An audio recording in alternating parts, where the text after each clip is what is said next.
오늘 우리에게 주시는 하나님의 말씀은 구약성서 가운데 요나서 1장 11절부터 그리고 신약성서 가운데 누가복음 11장 29절부터입니다.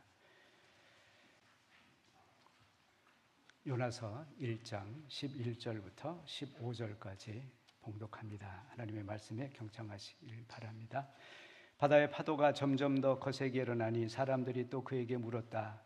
우리가 당신을 어떻게 해야 우리 앞에 저 바다가 잔잔해지겠소? 그가 그들에게 대답하였다. 나를 들어서 바다에 던지시오. 그러면 당신들 앞에 저 바다가 잔잔해질 것이요. 바로 나 때문에 이 태풍이 당신들에게 닥쳤다는 것을 나도 알고 있어. 뱃사람들은 육지로 되돌아가려고 노를 저었지만 바다의 파도가 점점 더 거세게 일어났으므로 헛일이었다. 그들은 주님을 부르며 아뢰었다. 주님, 빕니다. 우리가 이 사람을 죽인다고 해서 우리를 죽이지 말아 주십시오. 주님께서는 뜻하시는 대로 하시는 분이시니 우리에게 살인죄를 지우지 말아 주십시오. 그들은 요나를 들어서 바다에 던졌다. 폭풍이 일던 바다가 잔잔해졌다. 누가복음 11장 29절부터 우리가 모여들 때에 예수께서 말씀하기 시작하였다. 이 세대는 악한 세대다. 이 세대가 표징을 구하지만 이 세대는 요나의 표징밖에는 아무 표징도 받지 못할 것이다. 요나가 니느웨 사람들에게 표징이 된 것과 같이 인자 곧 나도 이 세대 사람들에게 그러할 것이다. 심판 때에 남방 여왕이 이 세대 사람들과 함께 일어나서 이 세대 사람들을 정죄할 것이다. 그 여왕은 솔로몬의 지혜를 들으려고 땅끝에서부터 찾아왔기 때문이다. 그러나 보아라, 솔로몬보다 더 큰 이가 여기에 있다. 심판 때에 니느웨 사람들이 이 세대 사람들과 함께 일어나서 이 세대 사람들을 정죄할 것이다. 그들은 요나의 선포를 듣고 회개했기 때문이다. 그러나 보아라, 요나보다 더 큰 이가 여기에 있다. 아멘. 오늘 설교를 위해서 먼 걸음을 하셨습니다. 이제 나오셔서 요나의 역설이라고 하는 제목으로 설교하시겠습니다.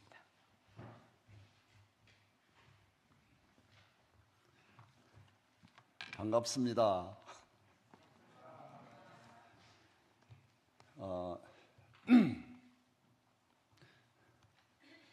박 목사님 반갑습니다. 어르신에게 인사를 좀 드리겠습니다.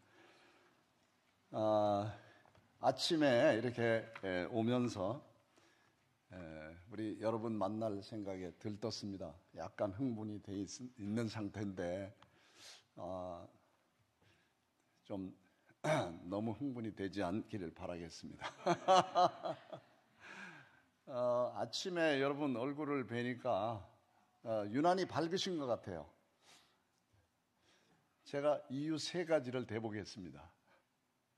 오늘 우리 고은서 우리 기도하는 학생이 말한 것처럼 따뜻한 봄날이잖아요. 그래서 이 부활절 지난 지도 얼마 안 됐고 봄날이 돼서 여러분 얼굴이 환하게 밝은 것이 아닌가 이런 생각을 해봤습니다. 맞죠? 또 하나 제가 생각해 본 것은 얼굴이 왜 밝을까 했는데 우리 조용훈 목사님을 새 담임 목사님으로 모셔가지고 만족을 하셔가지고 얼굴이 좀 밝으시다 이런 생각을 해봤습니다.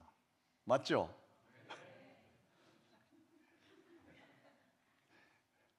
오랜만에 저와 제 아내를 여러분이 만나서 반가울 것 같다는 억측을 해봤습니다.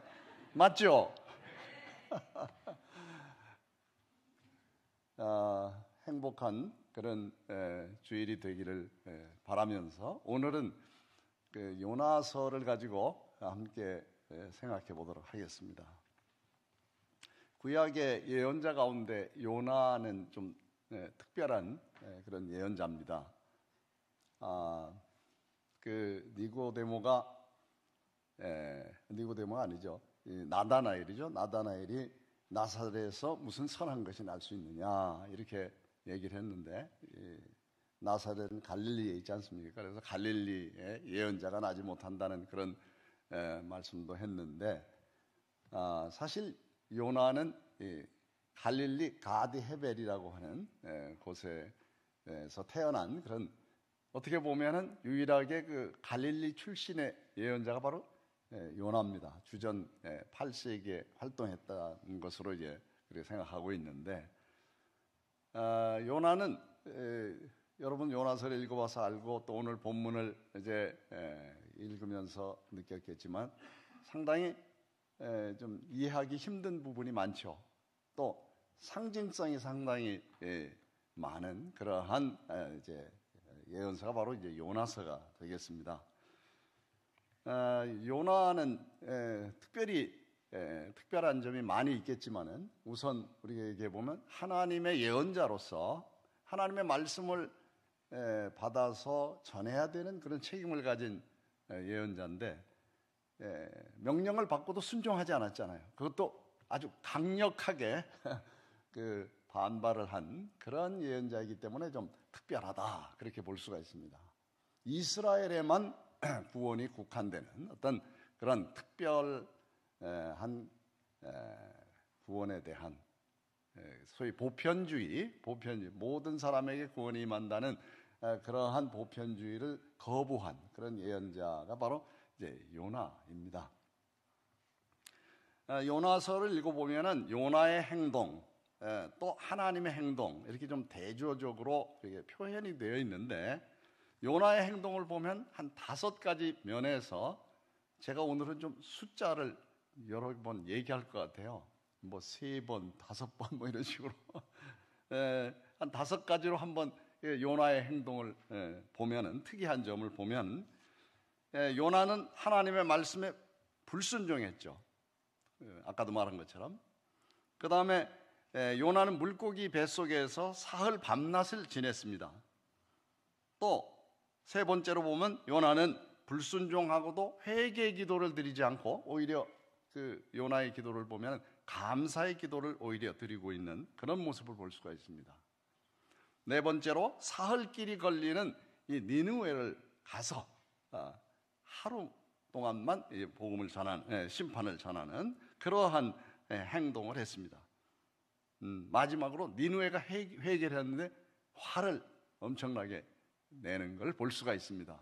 요나의 행동입니다. 매우 특별합니다. 또 하나님의 행동을 보겠습니다. 하나님의 행동 첫 번째로 보면 하나님은 이스라엘의 위협이 되는 니느웨의 심판을 선포하게 했습니다. 2번째로 죽음을 선택한 요나가 죽으려고 했잖아요. 바다로 던져버리라고 그랬으니까. 그런데 그 요나를 하나님께서 살리셨죠. 3번째로 요나가 불순종했는데도 요나에게 2번째 기회를 주고 있습니다. 4번째로 하나님은 사람들이 회개하니까 뜻을 돌이키신 분이었습니다. 마지막으로 5번째로 하나님은 이방인을 포함한 모든 사람을 사랑하셨다 하는 그런 하나님의 모습, 하나님의 행동을 우리가 볼 수가 있습니다. 요나서는 하나님께서 이방인의 큰 성읍인 니느웨에 가서 심판을 선언하라고 하는 그런 명령으로 시작을 하고 있습니다.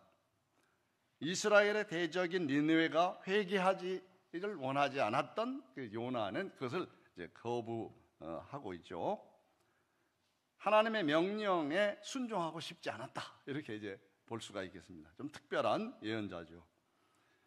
이 니느웨의 정반대 방향인 다시스, 현재 스페인이 되겠는데 다시스로 도망하려고 배를 탔습니다.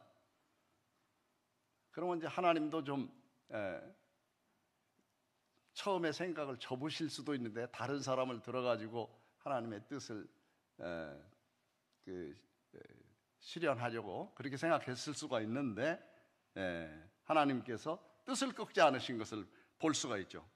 바다에 대풍을 일으켰습니다. 배가 거의 부서지게 됐습니다. 뱃사람들은 살기 위해서 온갖 노력을 기울였지만 소용이 없었죠. 그때 온 큰 소동이 일어났습니다만 요나는 어떻게 했습니까? 요나는 배 밑창에 내려가서 깊은 잠에 빠졌다, 이렇게 기록이 되어 있습니다. 하나님의 명령을 어기고 가는 사람이 어떻게 그렇게 편안하게 잠을 잘 수가 있었을까 하는 생각을 해보면 이해가 되지 않죠. 다른 사람은 다 불안했지만 요나만은 평화스러웠습니다. 요나는 어떻게 보면 우리의 반면 교사입니다. 요나가 바로 우리 자신의 모습을 말해주고 있는 그러한 인물이다 하는 것을 우리가 요나서를 통해서 생각해 보게 됩니다. 요나는 말씀드린 것처럼 이 상징을 많이 포함하고 있다 그랬죠. 요나가 깊은 잠에 들은 것도 역시 상징을 보여줍니다. 잠이라고 하는 것은 보통 무지 또는 깨닫지 못하는 것, 이런 것을 이제 얘기할 때 잠으로 나타냅니다. 이것을 보면 예수님하고 상당히 많이 비슷하죠. 요나가 오늘 누가복음 본문에도 봤듯이 요나의 표적밖에는 보여줄 것이 없다, 그렇게 이제 말씀하시면서 예수님과 연결되고 있는데, 여기 보면 예수님께서 겟세마네 동산에서 십자가를 앞에 두고 최후의 기도를 드리셨는데, 그때 세 제자는 어떻게 했습니까? 잠에 떨어졌죠. 1시간도 참지 못하는 이러한 모습을 볼 수가 있습니다. 예수님께서 1시간씩 기도하셨거든요. 시간을 길게 기도하셨는데 그 시간에 졸음을 참을 수가 없어서 잠에 떨어진 이런 모습을 볼 수가 있습니다. 그래서 예수님께서 말씀하셨죠. 깨어 있으라, 그렇게 말씀한 겁니다. 그거는 이 육체적인 우리 가지고 있는 이런 눈을 뜨라 하는 그런 뜻만 있는 게 아니겠죠. 그것은 바로 예수님의 십자가의 고난과 그 죽음, 그것을 이해하고 깨달으라고 하는 그런 말씀이었을 겁니다. 에베소서 5장 14절에도 보면은 잠자는 자들아 깨어서 일어나라, 이렇게 말씀하고 있는 걸 볼 수 있습니다. 이 예언자였던 요나는 이 모든 소동이 자기에서부터 비롯된 것이라는 것을 직감을 했죠. 그래서 나를 들어서 바다에 던지라고 그렇게 말을 했습니다. 결국 요나를 바다에 던졌고 바다는 잔잔해졌고 사태는 해결이 됐습니다.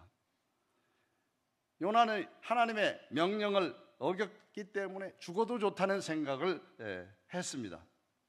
그리고 자신의 죽음으로 자신에게 주어진 책임을 다하려고 했습니다. 물론 그 책임을 피함으로써. 그러나 요나의 책임은 끝나지 않았습니다. 하나님께서 그런 요나를 가만히 내버려 두지 않았습니다. 큰 물고기, 다그 가돌이라고 합니다. 큰 물고기, 다그 가돌, 큰 고래라는 말도 있습니다만 어쨌든 성경에는 큰 물고기로 하여금 요나를 삼키게 했고, 그래서 사흘 밤낮을 지내게 됐습니다. 그래서 여기에서 바로 예수님의 십자가에 죽으셔서 무덤에 사흘 동안 계셨던 것과 연결되는 지점이 여기에 이제 생겼습니다. 그래서 사흘이라고 하는 것이 부활을 예표하는 그러한 숫자로서 나타나고 있습니다. 그러고 보면 큰 물고기라고 하는 것은 이제 죽음을 상징하고 있다, 이렇게 이제 볼 수가 있겠습니다. 예수님과 비교를 했습니다마는 요나가 3일 사흘을 갖다 큰 물고기 뱃속에 있었던 것처럼 예수님도 사흘을 머물렀고, 또 이 요나가 배 밑창에 내려가서 깊은 잠에 빠진 것처럼 예수님도 어떻게 보면 갈릴리 호수를 건널 때 그 제자들이 풍랑이 있는 것에 두려워했지만 예수님께서는 고물에서 베개를 베고 주무셨다는 그런 성경 말씀도 있습니다. 근데 여러분, 이 요나라고 하는 이름, 마지막에 이제 제가 조금 설명을 좀 드리겠습니다만은 그냥 이 시간엔 들어주시기 바랍니다. 요나의 이름값, 말하자면 요나라고 하는 것이 이제 히브리어로 이렇게 쓰여 있지 않겠어요? 그러면 그 모든 알파벳은 이제 숫자의 값어치를 가지고 있습니다. 그래서 그 요나 이름의 숫자의 값어치를 더하게 되면 얼마가 되느냐 하면 이제 이 헬라어로 더하면은 1061이 되고 히브리어를 더하게 되면 71이 되거든요. 그래서 전부 8 더하면 8이 됩니다. 네. 예수님의 이름값을 이제 계산을 해보면은 예수님 예수스가 되는데, 그러면 조금 이따 다 보여드릴게요.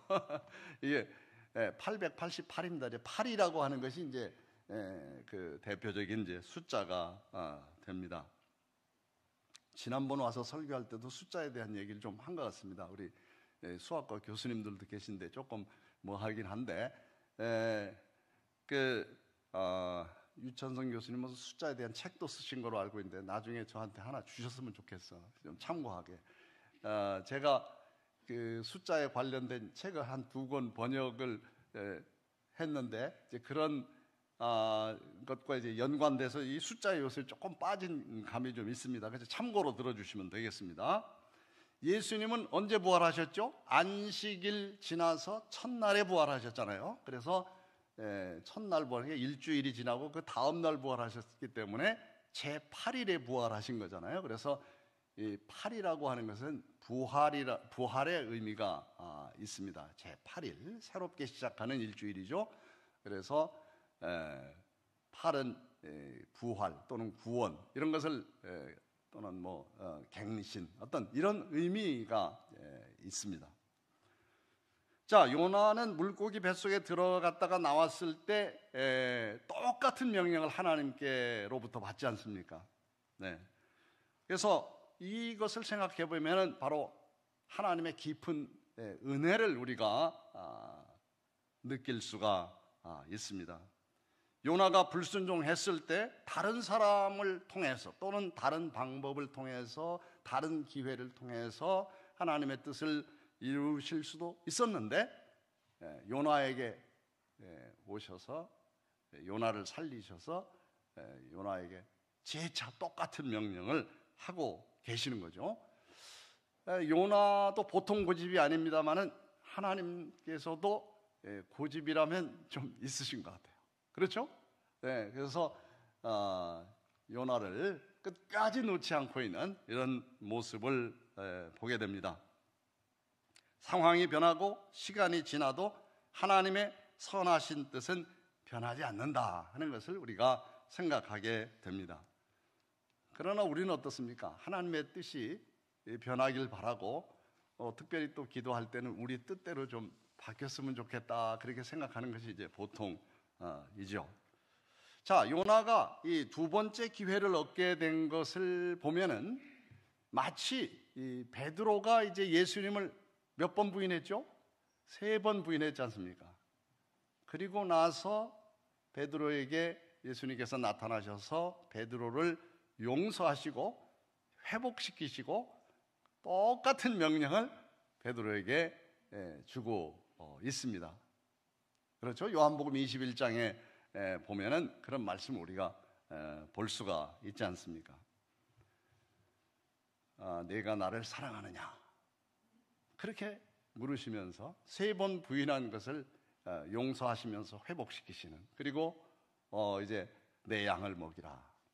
결국은 사람을 낚는 어부로서 베드로를 부르셨는데 그 사명을 다시 한번 상기시키면서 확인시키면서 그것을 명령하고 있는, 부탁하고 있는 그런 모습을 볼 수가 있습니다. 그런데 이 베드로가 이제 요한복음에 보면은 요한의 아들 시몬이다 이렇게 돼 있죠. 요한의 아들 시몬아, 내가 나를 사랑하느냐 이렇게 돼 있죠. 그런데 마태복음에 보면 어떻게 되냐면 바요나 시몬아 이렇게 돼 있어요. 그렇죠? 그래서 이 바요나라고 하는 것은, 바라고 하는 것은 이제 아들이라는 뜻이잖아요. 그래서 요나의 아들이란 말입니다. 그래서 요한복음에는 요한의 아들 시몬아 그렇게 돼 있는데, 이 마태복음에 보면 마태복음 16장에 나옵니다만 거기 보면은 바요나 시몬이라고 이렇게 부르고 있습니다. 물론 요나와 요한은 그 어원적으로도 이제 뜻이 좀 다릅니다. 요나는 비둘기라는 뜻이고 이 요한이라고 하는 것은 요하난이라고 하는 그런 이름에서부터 오는 건데, 하나님은 은혜로우시다 그런 뜻이 있거든요. 그래서 어원적으로는 좀 다르지만 발음은 비슷하잖아요. 요나나 요한이나, 그렇죠? 그래서 거의 비슷한 의미로 이렇게 사용되기도 한 것 같습니다. 어쨌든 베드로도 바요나 시몬으로서 두 번째 기회를 부여받고 이방인에게 또는 먼 백성에게 복음을 전하는 그러한 제2의 기회를 가진 것과 마찬가지로 이 요나 역시 하나님께서 제2의 기회를 허락하심으로써 그에게 새로운 사명을 맡겨주고 있는 이런 모습을 우리가 보게 됩니다. 3장 2절에 보면은 큰 성읍 니느웨로 가서 사흘 길을 다니면서 주의 심판을, 하나님의 심판이 임한다고 하는 것을 선포하라고 그랬죠. 뭐 말씀드린 것처럼 이 요나서의 줄거리는 간단하잖아요. 그런데 하루 길만 다니면서 선포를 했습니다. 요나가 하루 길만 그냥 하고 신용만 하고 끝낸 것인지, 아니면 하루만 전했는데도 벌써 그냥 니느웨 사람들이 그 회개를 했기 때문에 더 이상 그 이틀은 더 다니지 않아도 되었었는지 정확하게는 우리가 알 수 없지만은 어쨌든 하루 길만 다닌 건 분명하죠. 그래서 그 회개 과정을 보게 되면은 5단계로 이렇게 나타나 있습니다. 요나서에 보면은 첫 번째, 왕이 먼저 회개를 합니다. 그 다음에 금식을 선포합니다. 그리고 베옷을 입습니다. 그리고 나서 하나님의 요나의 말을, 하나님의 말씀을 믿었고 금식을 선포했고, 순서가 좀 틀렸네요. 베옷을 입었고 왕이 먼저 회개를 했고 왕이 칙령을 내려서 온 백성들로 하여금 회개하게 했습니다. 이런 방식으로 해서 그 회개가 이제 이루어진 것을 볼 수가 있습니다. 하나님께서는 예언자 요나를 들어 세웠죠. 사실은 부족했고 또 하나님을 거부했고 명령을 거절했고 한 그러한 요나지만은 하나님께서는 요나를 통해서 일하시기를 원하셨다 하는 겁니다. 우리 어떻습니까? 우리 한없이 부족한 사람들이죠. 하나님께 하나님의 일을 온전하게 감당하기에 부족한 사람들입니다. 그렇지만 하나님께서는 우리를 통해서 일하시기를 원하신다 하는 거죠.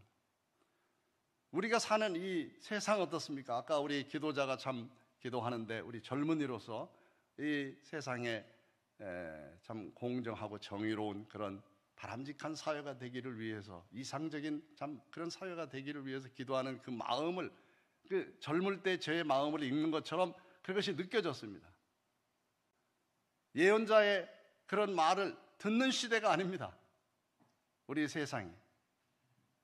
이러한 세상 속에서 요나와 같이 우리도 마찬가지로 부족한 가운데서도 하나님의 사명을 감당하는 그런 사람들이 돼야 되겠죠. 요나는 하루 길밖에 가지 않았습니다. 그냥 신용만 냈습니다. 어떻게 보면 흉내만 냈습니다. 그런데도 불구하고 하나님께서는 그 요나의 그러한 심판의 선언을 통해서 하나님께서 일하신 것을 볼 수가 있지 않습니까? 요나는 하나님께서 니느웨의 회개를 보고 마음을 받고 재앙을 내리지 않는 것을 보고 요나가 화를 냈습니다. 요나는 하나님이 못마땅했습니다. 사실 마음에 들지 않았습니다. 여러분, 하나님 다 마음에 드세요? 하나님 마음에 안 들 때 많죠? 하나님이 항상 마음에 드는 거 아닙니다. 그 보면 요나도 그래요. 하나님이 도대체 이해가 안 되는 거예요. 마음에 안 드는 게 있는 거예요. 뭐 너무 못마땅한 겁니다. 자기 생각에. 하나님의 생각을 헤아릴 수가 없는 거죠. 요나는 하나님이 못마땅했지만은 하나님께서 은혜와 자비가 많으시고 사랑이 한없는 분이지 않습니까? 그래서 니느웨 백성이라도 회개하고 구원받기를 바라셨던 거죠. 요나는 그걸 너무나 잘 알고 있어요. 그렇기 때문에 화가 난 겁니다. 하나님은 그런 분이시라는 것 때문에. 하나님의 생각과 우리의 생각이 이렇게 다른 거죠. 하나님은 요나가 안타까웠습니다. 요나는 하나님이 못마땅하고 안타깝고, 하나님은 요나가 또 못마땅하고 안타깝죠. 하나님께서 요나에게 왜 니느웨를 구원하시는지 그것에 대해서 말씀을 하시잖아요. 뭐라 그럽니까? 요나가 불평할 때 그 박넝쿨 같은 허락해서 이제 시원하게 좀 쉬고 있는데 그걸 다 말려 죽여버리니까 더 불평이 더 커졌잖아요. 그래서 하나님께서 말씀하시기를 박넝쿨을 그렇게 아까워하면서 어떻게 하나님의 뜻을 모르는 12만 명의 니느웨 사람들을 갖다가 멸망하게 죽게 내버려 둘 수가 있겠느냐 하는 것이 바로 하나님께서 하신 말씀입니다.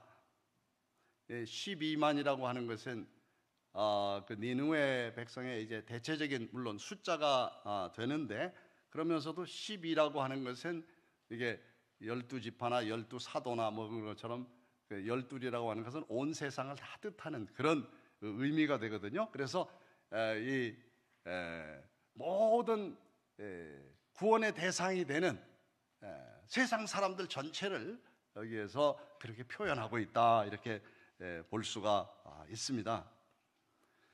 요나의 관점과 하나님의 관점은 너무나도 확연하게 차이가 납니다. 요나는 이스라엘 백성에게 위협이 될 니느웨가 회개하는 것이 싫었습니다. 그러나 하나님께서는 니느웨를 구원하면 이스라엘의 위협이 될 수 있는 어떤 원인을 제거하는 것이 될 수가 있으니까 오히려 바람직하지 않아요. 그런데 그런 것을 우리 사람들은 보지 못하는 거죠. 요나를 어리석다고 생각할지 모르지만 우리도 별반 차이는 없을 겁니다. 아마. 우리가 그렇게 좀 단견적이고 멀리 보지 못하고 온전하게 파악하지 못하고 하나님의 뜻이 무엇인지 분별하지 못하는 그런 가운데서 우리가 살아가지 않나, 이렇게 생각합니다. 요나가 불순종한 것과 하나님께 화를 내며 이방인의 구호를 못마땅하게 생각한 것은 실망스럽기는 합니다만, 요나에게 있어서 칭찬할 만한 것은 무엇이겠습니까? 바로 위기의 순간에 나를 바다에 던지라고 그렇게 말하자면 자기 희생, 결단, 이것은 우리가 요나에게서 본받아야 될 점이라고 하겠습니다. 그런 사람 별로 없잖아요. 저를 포함해서 희생하려고 하지 않고 또 다른 사람을 위해서 뭔가 목숨이라도 내놓으라 그러면은 아마 그렇게 따라갈 사람 별로 없겠죠.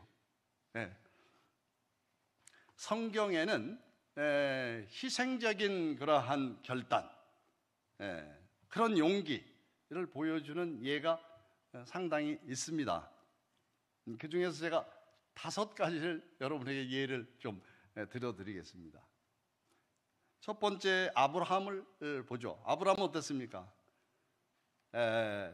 하나님께서 약속의 자녀를 주신 이삭을 모레아 산에 가서 바치라고 했을 때 사흘 길을 걸어가서 이삭을 바치려고 했던 것을 볼 수가 있죠. 에스더는 어떻습니까? 에스더는 자기 백성이 죽게 된 그러한 시점에서, 하만의 계략에 의해서 죽게 된 그러한 시점에서 어떻게 했죠?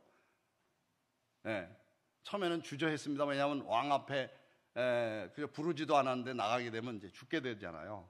근데 모르드게 자기의 오라버니가 이제 우리 민족을 위해서 이때를 위함인 줄 아느냐 그러면서 에스더에게 얘기하니까 결심을 하죠.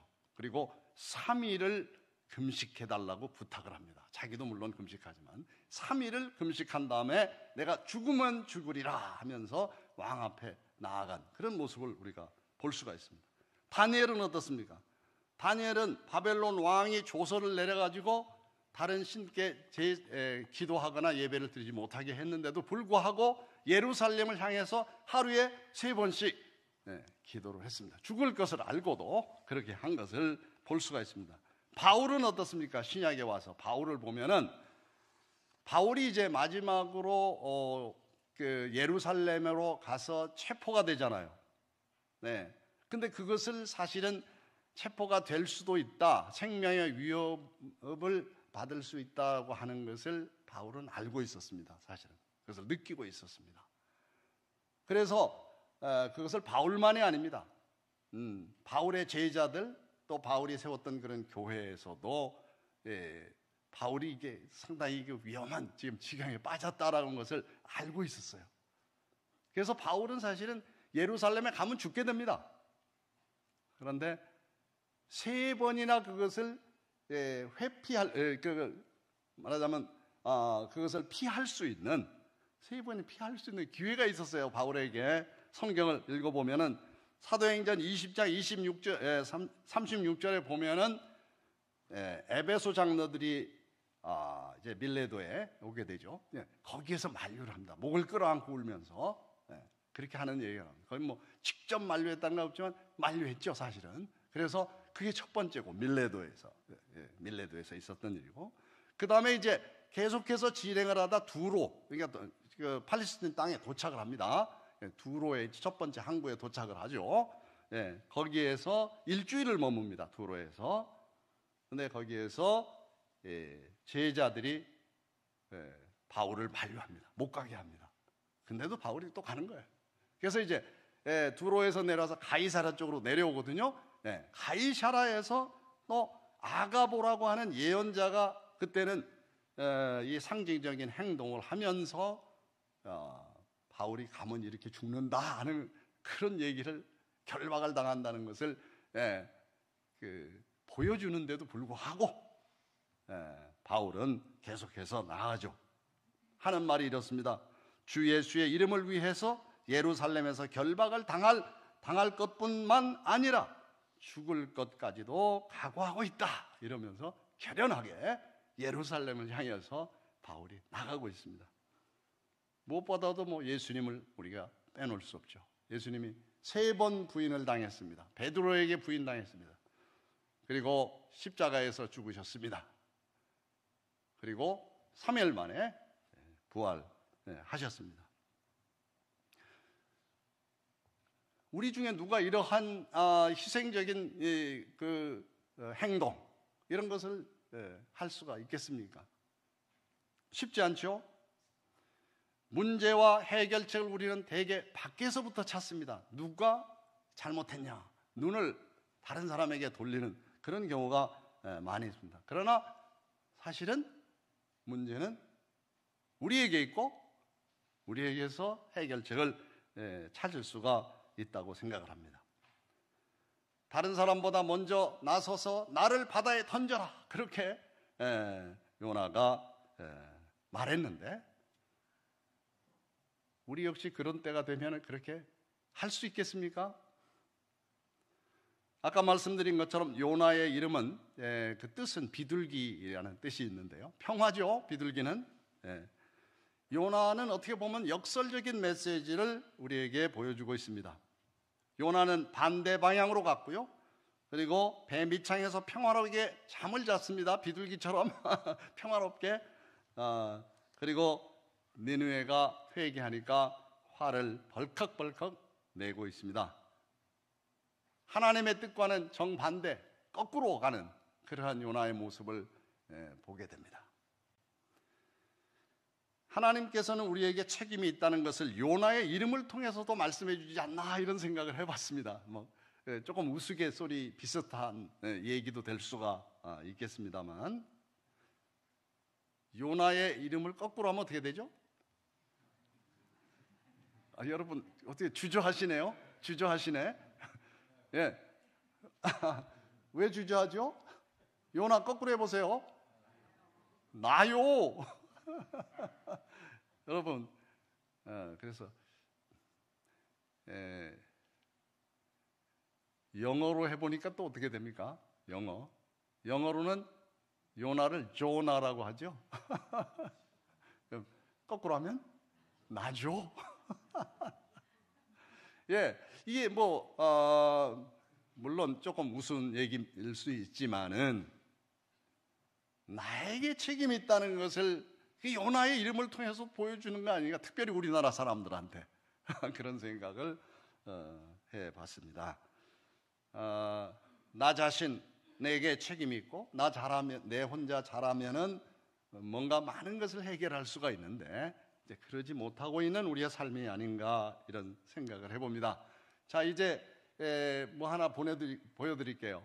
요거는 제가 조금 전에 말씀드린 것처럼 제가 그 숫자에 요새 조금 빠져 있다 그랬잖아요. 그러니까 그저 너무 심각하게 생각하지 마시고 그냥 이런 것도 있구나 이렇게 생각해 주시면 되겠습니다. 성경을 해석하는데 한 방법일 수가 있기 때문에 잘 안 보이실 거예요. 네, 저도 이렇게 봐야 되는데 봅시다. 우선 제가 보시면서 그러니까 요나라고 하는 말과 니느웨라고 하는 말이 있잖아요. 저기 요나 여기 왼쪽에 이게 순서가 지금 막 엉망으로 좀 돼 있네. 내가 준 거하고 좀 다르게. 그러면 어쨌든 요나하고 니느웨 여기 오른쪽 끝에 쪽에 요나 니느웨가 같이 있으니까 한번 보세요. 그러면 요나라고 하는 것이 이제 히브리어를 여기 아는 사람은 조 목사님밖에 없네. 우리 박 목사님하고. 그래서 이 요드 바브 눈 해 그래가지고 이제 이 알파벳이에요. 히브리 알파벳인데 요나라고 하는 단어하고 니느웨라고 하는 단어가 있잖아요. 거기서 물론 알파벳의 순서는 틀립니다. 순서는 이제 발음이 틀리니까.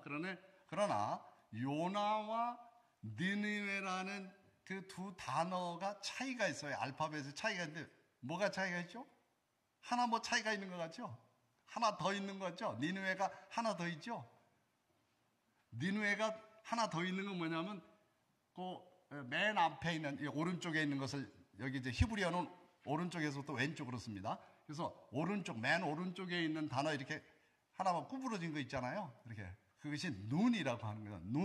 눈이라고 하는 것이 이제 n에 해당됩니다. 영어의 n에 해당돼요. 근데 그거 하나가 없는 거예요. 니느웨에. 니느웨가 하나 더 많아요. 요나보다. 그렇죠? 확인됐습니까? 동의하시죠? 네. 그래서 요나와 니느웨. 그래서 이제 이게 눈 하나, 이제 자음 하나가 이제 더 있느냐, 덜 있느냐, 이제 이런 차이가 있습니다. 네. 자, 그런데 눈이라고 하는 것은 이제 숫자의 값어치를 조금 더 밑에 거 하나 더 보여주세요. 저기 그 다음 장. 네, 여기 보면은 히브리 알파벳하고 이제 헬라어 알파벳의 숫자 값. 아까 말씀드린 대로 모든 알파벳은 숫자의 값어치가 있거든요. 아라비아 숫자 이렇게 사용하기 전에는 이렇게 숫자를 대신했거든요. 자, 그러면은 여기 오른쪽을 보세요. 오른쪽 히브리어를 지금 얘기하고 있으니까 히브리어 보면은 이쪽 왼쪽 것은 다 저기 하고 여기 여기에 밑에서부터 두 번째. 밑에서부터 두 번째 그 글자가 아까 니느웨에 하나 더 많았잖아요. 그곳의 값어치가 50이에요. 숫자의 값어치가 50으로 그걸 계산을 합니다. 그러니까 요나보다 니느웨가 50이 더 많지요. 50이 더 있는 거죠. 네. 자, 그런데 말입니다. 여기에 그것을 기록하기가 조금 어려워서 앞으로 한번 보세요. 앞으로 보면 여기 큰 물고기 있죠? 맨 끝에 큰 물고기. 큰 물고기가 다가돌이거든요. 다가돌. 다그라는 게 물고기란 말이고 가돌이라는 게 크다는 뜻입니다. 그래서 다가돌 하면 빅 피쉬예요. 큰 물고기인데 그것의 숫자의 값어치를 전부 더하면 50이에요. 네, 그거는 여러분이 저를 믿으셔야지. 그거 전부 알파벳 제가 숫자 값어치 저 두 번째 장에서 보여드렸잖아요. 네, 그걸 계산해 보면은 그렇게 됩니다. 왜냐하면 이 다그라고 하는 게 D에 처음에 것이 D거든요. 그럼 4고 그다음에 다그에서 이제 G에 해당되는 그것이 3이거든요. 그럼 7이 되죠. 그다음에 이제 가돌 할 때 이제 가돌도 처음에 이제 기멜이라고 해서 기멜, 그다음에 달렛, 바브, 라멧. 그래서 합치면은 이게 하여간 이게 7에다가 43이 되겠죠? 44. 더하게 되면은. 왜냐하면 맨 끝에 있는, 라멧, 그것이 이제 30에 해당됩니다. 30. 30이기 때문에 나머지, 바브라고 하는 것은 6에 해당되고, 그래서 합치면은 어쨌든 50이 돼요. 조금 설명이 길어졌습니다만은, 다가돌. 큰 물고기, 그것이 50입니다. 그래서 제가 그냥 생각한 거예요. 그죠? 너무 심각하게만 듣지 마시고, 그래서 요나와 니느웨에는 그 50의 차이가 있잖아요. 근데 바로 이 큰 물고기가 차이가 있는 거예요. 큰 물고기가 중간에 있는 겁니다. 말하자면 큰 물고기를 요나가 그 물고기를 그 뱃속에 들어갔다가 다시 살아남으로써 니느웨에 복음을 전하게 되는 그런 기회를 갖게 되잖아요. 근데 50이라고 하는 수는 이제 5가 이제 핵심의 숫자인데 5라는 것은 은혜의 수입니다.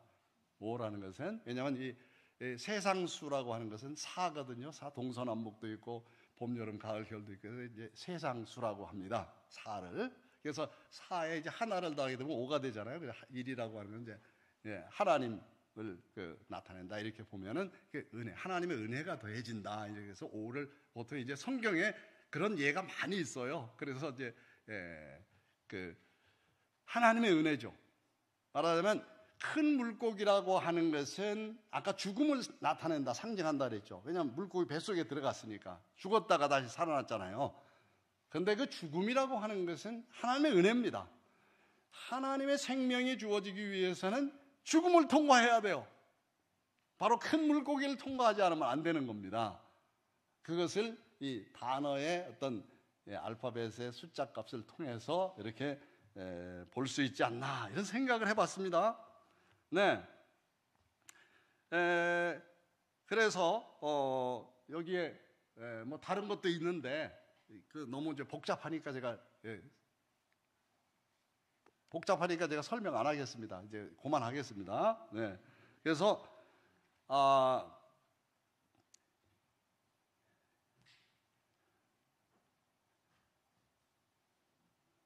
우리는 어떤 삶을 살아야 되겠습니까? 바로 세상을 위한 삶, 뭐 다른 사람을 위한 삶, 또는 세상의 복음을, 은혜의 복음을 전하는 삶, 그걸 살아야 되겠죠. 요나와 같은 삶을 살아야 되니까, 네, 그것을 우리가 요나와 니느웨를 통해서 설명할 수 있지 않나 이런 생각을 해봅니다. 요나가 그렇게 했던 것처럼 두 번째 기회를 부여받음으로써 사명을 감당할 수 있었던 것처럼 우리도 또한 그렇게 되길 바라고, 요나가 그러했던 것처럼 베드로도 그러했잖아요. 그런 것처럼 우리 역시 그러한 삶을 살아야 되겠고, 그리고 바로 우리의 삶의 어떤 목적이라고 하는 것은 바로 복음을 전하는 그런 삶이 아닙니까? 선교적인 삶이잖아요. 하나님의 복음을 전하는 그러한 사람으로서 다 요나가 되기를 기원하겠습니다.